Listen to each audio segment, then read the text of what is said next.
Hi guys, আসসালামু আলাইকুম। কেমন আছেন সবাই? আশা করি ভালো আছেন। তো আমি আসলাম একটা মেলাতে।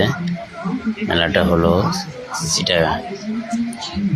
তো মেলাতে সব জায়গায় ঘুরলাম, অনেক ভালো লাগলো। অনেক সুন্দর সুন্দর জিনিস উঠছে। তো ঘুরতে ঘুরতে দেখি একটা আচারের দোকান। আরে ভাই, আচার আর আচার! এত বড় আচারের দোকান, আর এই ধরনের আচার আমি জীবনও দেখি নাই। সেই ধরনের আচার দেখছি এখানে এসে।